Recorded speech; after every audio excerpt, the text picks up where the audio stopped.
एक छोटे से कस्बे में छोटू अपनी पुरानी सी गाड़ी से चाट बेचता है। उसकी उम्र सिर्फ 13 साल है, लेकिन माँ की बीमारी और घर की जिम्मेदारियों ने उसे बड़ा बना दिया है। बेटा छोटू, जो भी काम करो लेकिन दिल से करना। छोटू हर सुबह माँ को दवा देकर निकलता है, गाड़ी लगाता है, तेल गरम करता है, आलू उबालता है। लोग उसकी चाट खाते हैं, लेकिन कोई ज़्यादा भाव नहीं देता।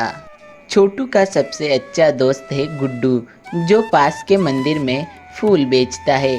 दोनों एक दूसरे की मदद करते हैं। जब छोटू को छुट्टी चाहिए होती है तो गुड्डू उसकी दुकान भी संभाल लेता है। छोटू, तू मेरे लिए भाई है। छोटू, जो तेरा है वो भी मेरा ही है। एक दिन एक ग्राहक को चक्कर आ जाता है। वो चाट खाकर गया था तो लोग सोचते हैं कि छोटू की चाट से ही तबीयत बिगड़ गई है उसकी। इसकी चाट में साफ सफाई नहीं रहती। इतना छोटा बच्चा क्या समझेगा साफ सफाई में। छोटू दुखी हो जाता है। छोटू रोता नहीं, बस अपनी मेहनत को और बढ़ा लेता है। अगले दिन बिना कहे वो फिर से दुकान लगाकर खड़ा हो जाता है। छोटू ने आज एक नई तरकीब लगाई थी। वह आज सबको फ्री में चाट खिला रहा था। छोटू का दोस्त गुड्डू सबको जोर जोर से आवाज़ लगाकर इकट्ठा करने लगता है। एक आदमी छोटू की दुकान पर आता है और छोटू की चाट खाता है और उसे चाट बहुत स्वादिष्ट लगती है। धीरे धीरे छोटू की दुकान पर लोगों की भीड़ जमा होने लगी। अरे वाह छोटू, तू तो वाकई में सबसे सच्चा निकला। हमें माफ कर दे छोटू। गुड्डू और छोटू सब मिलकर दुकान चलाते हैं। माँ की तबीयत भी धीरे धीरे सुधरने लगती है। एक दिन छोटू एक पुरानी दुकान को बाहर से खड़ा होकर देखता है। वो दुकान किराए पर देने के लिए थी और छोटू वहाँ खड़ा होकर उसे देखता है। काश ये दुकान मेरी होती, फिर मेरी माँ को भी ऐसे धूप में नहीं बैठना पड़ता। कोई बात नहीं भाई, तू सपना देखना, शुरू तो वहीं से ही होगा। छोटू रोजाना थोड़े थोड़े पैसों की बचत करता है और रोज अपना चाट का ठेला लगा लेता है और गुड्डू भी साथ में उसकी मदद करवाता है। एक दिन एक अमीर दिखने वाला आदमी छोटू को 500 रुपए का नोट देता है। छोटू उसे वापस कर देता है। अरे भैया, ये लीजिए आपका नोट, ये तो नकली है। अरे अरे, ये क्या, तू तो मेरी बेइज्जती कर रहा है। मैंने तुझे कोई नकली नोट वोट नहीं दिया। भीड़ इकट्ठा हो जाती है। कुछ लोग फिर से छोटू पर शक करना शुरू कर देते हैं।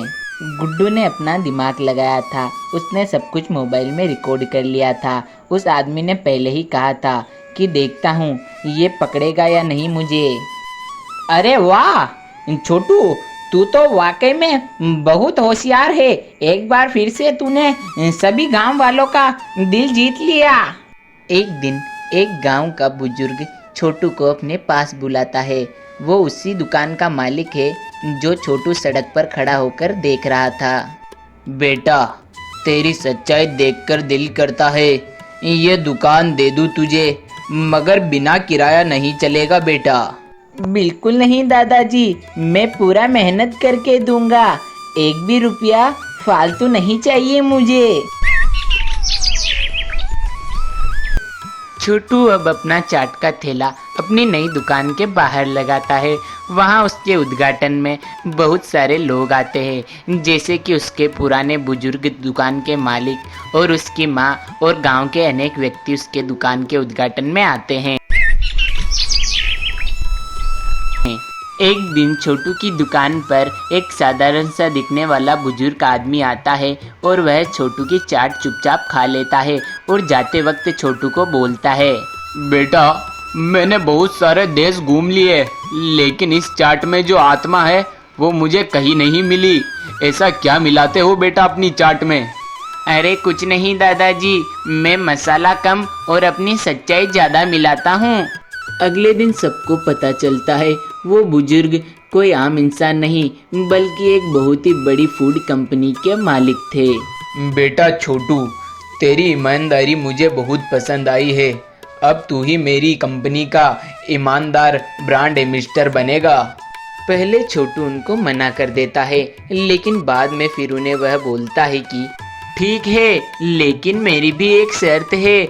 मेरे साथ मेरी दुकान, मेरी माँ और मेरा गुड्डू हमेशा साथ रहेंगे। अब गांव में छोटू की दुकान को सब नेकियों की दुकान कहते हैं। वहाँ हर कोई सिर्फ चाट खाने नहीं, कोई दुख सुनाता है तो कोई मदद मांगने आता है। एक दिन छोटू की गाड़ी से एक लड़का 5 रुपए चुपके से चुराता है। नाम था उसका चीकू। उसकी माँ बहुत गरीब, वह बीमार और वह स्कूल भी नहीं जाता था। गुड्डू उसे पकड़ लेता है। लोग चिल्लाने लगते हैं, मारो इसे मारो, चोर है। लेकिन छोटू सबको रोक लेता है। अरे इसे कोई मारो मत, जिसे चोरी करनी पड़ी है वो भूखा नहीं, मजबूर भी होता है। तुम स्कूल क्यों नहीं जाते? ऐसे चोरियां क्यों करते हो? क्या बताऊँ, माँ बीमार है और हम बहुत गरीब है। छोटू उसी दिन हर शाम एक एक प्लेट चाट मुफ्त देने लगा, वो भी सारे गरीब बच्चों को। लोग अब फिर से छोटू से जलने लगते हैं। छोटू को बोलते हैं कि छोटू तो बड़ा इंसान बन गया, लेकिन सारे लोग मिलकर एक दिन छोटू पर नया इल्जाम डालते हैं। अरे छोटू, तू तो हमें बासी चाट खिला रहा है, ऐसे तो हमारी तबीयत बिगड़ जाएगी। अब तो बंद कर दे ये बासी चाट बेचना। गांव में फिर से हलचल मच जाती है। इस बार सरपंच काका खुद छोटू के पास आते हैं और उसे बोलते हैं, छोटू बेटा, जिसने लोगों को बदल दिया उसे एक कोई झूठा आरोप कभी नहीं बदल सकता। तभी सरपंच काका ने सभी गांव वासियों और लोगों के सामने एक नई घोषणा शुरू कर दी। हम छोटू की दुकान को इस गांव का आधिकारिक ईमानदारी केंद्र घोषित करते हैं आज से। मैं दुकान नहीं चला रहा हूँ, मैं वो भरोसा परोस रहा हूँ जो कि आजकल इस दुनिया में मिलना मुश्किल है। गुड्डू, आज आलू टिक्की वाला चाट बनाएंगे क्योंकि वह चाट बच्चों को बहुत पसंद है। दोपहर के समय एक गंदे कपड़ों में कमजोर सी औरत छोटू की दुकान के पास आती है। वह कुछ नहीं बोलती, बस चुपचाप चाट की गंध सूंघती है और वह वापस ही जाने वाली थी कि तब तक छोटू ने उसे पुकार लिया। माँ जी, जाइए मत, बैठिए, आप गर्मा गर्म चाट खाइए। औरत कुछ नहीं बोलती, उसकी आंखें भर आती है। अब वो औरत रो जाती, न कुछ कहती न कुछ मांगती। छोटू चुपचाप उसे चाट खिला देता। अरे छोटू, कौन है ये? क्या सच में ये औरत भूखी है? हमें उनसे पूछने की ज़रूरत नहीं है गुड्डू। क्या भगवान कभी किसी से पूछता है कुछ? एक दिन वो औरत नहीं आती है, फिर 2-3 दिन छोटू बेचैन होता है।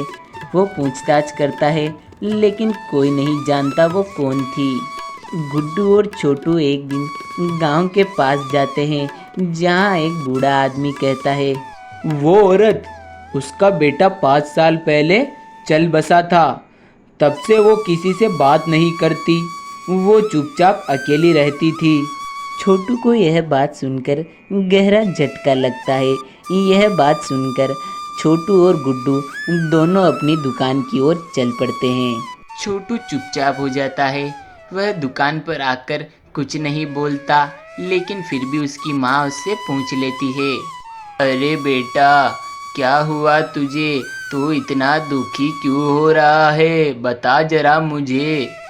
अरे माँ, मैं तो हर रोज हंसता रहा, लेकिन एक औरत बिना कुछ बोले मुझे बहुत कुछ कह गई है। इस कहानी से हमें यह शिक्षा मिलती है, जहाँ ईमानदारी बिके नहीं, वहीं से अच्छाई फैलती है। छोटा बनो लेकिन सच्चा बनो, वही काफ़ी है।